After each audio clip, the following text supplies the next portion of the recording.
This is Standing Watch. And now, Evangelist Norbert Link.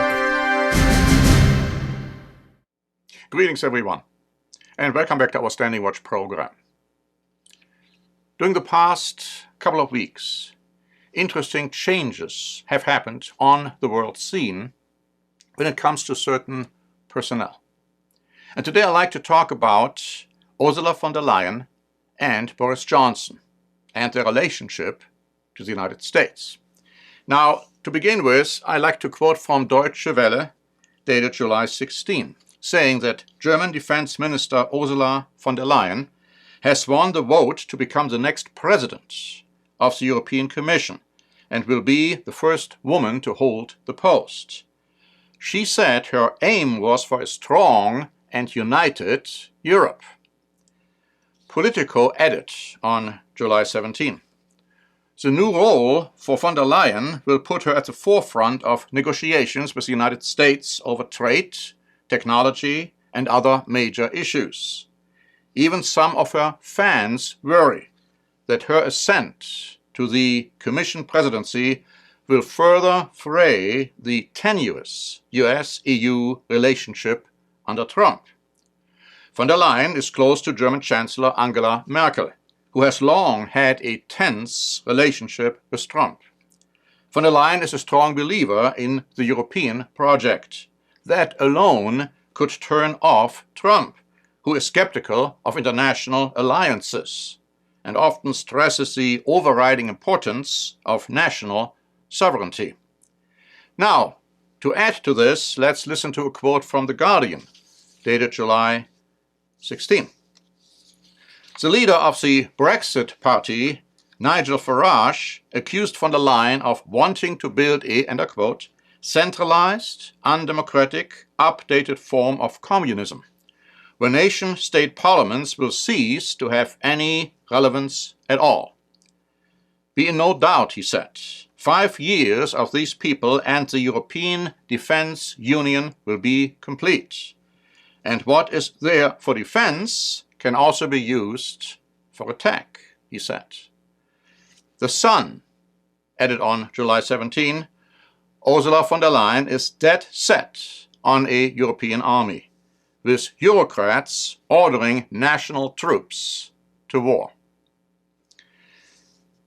The ghost of the European army is very well alive.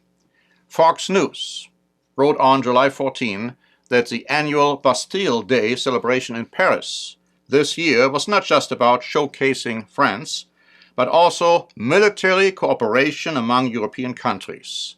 The European Intervention Initiative is a 10-country coalition of European militaries ready to react in crises. The French-led initiative, which includes Germany, Belgium, Britain, Denmark, Estonia, the Netherlands, Spain, Portugal, and Finland, was launched last year. And Bloomberg added on July 14, France's long-term ambition is to work with several other states to create a European army, to share in procurement, command, and operations. The plan has led to tensions with Donald Trump, who has interpreted the initiative as an effort to shut out the United States. Now, ultimately, as we know from the Bible, there will be 10 nations or groups of nations in Europe, combining their power, their forces to create a European army. And they will be led by a very charismatic and political military leader called the Beast in the book of Revelation. However, the current 10 nations will not be the ones which ultimately will configure that final destination, so to speak, because Britain will not be part of it, while Italy will most certainly be part of it. But you see, Ursula von der Leyen is, as we have heard, clearly in favor of a European army, and she will be working towards that goal. And that brings me to the second very important appointment, and that is Boris Johnson to the office of Prime Minister. Deutsche Welle wrote on July 23. Boris Johnson has repeatedly pledged during the campaign to leave the European Union at the end of October, that is Halloween, "Come what may," he said. The New York Times wrote on July 22, "Boris Johnson faces the most complex political crisis to affect Britain since 1945. He could bring about the end of Britain itself." And then we have this quote by Newsmax and also the Associated Press dated July 23.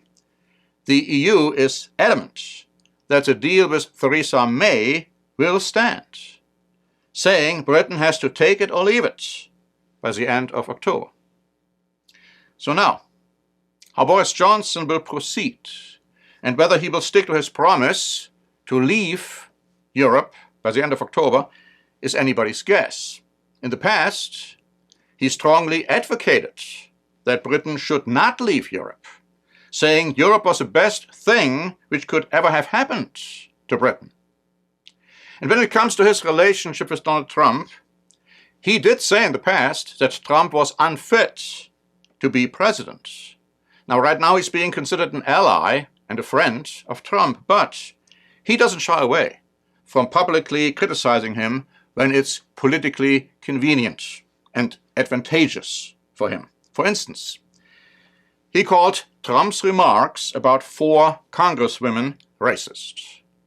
Now, that's a rather odd statement coming from Johnson, who, and I quote the Associated Press dated July 23, "made offensive and racist comments himself, such as calling Papua New Guineans cannibals." So now here you have it. Is Brexit going to happen by the end of October, no matter what, with a deal, without a deal? We'll have to see. But prophecy is marching on. The relationship between Europe and America is deteriorating. There are biblical statements to the effect that even the relationship between Britain and the United States will deteriorate. These 2 important persons I have discussed today, Boris Johnson and Ursula von der Leyen, will play important roles from a prophetic perspective. And in order to help you to better understand what is going to happen, I'd like to offer to you 2 free booklets. One is Europe in Prophecy, the unfolding of end-time events, and the other one is The Fall and Rise of Britain and America. These booklets are based on the Bible. The Bible is telling you where to find scriptures which explain to you very clearly what is going to happen in the very near future. I'm not talking about distant future. So please ask for these free booklets. And until next time, this is Norbert Link for the Standing Watch program.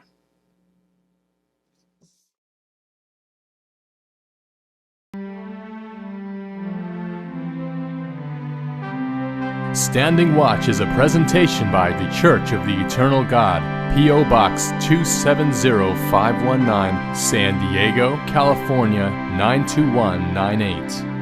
More information is also available at our website, eternalgod.org.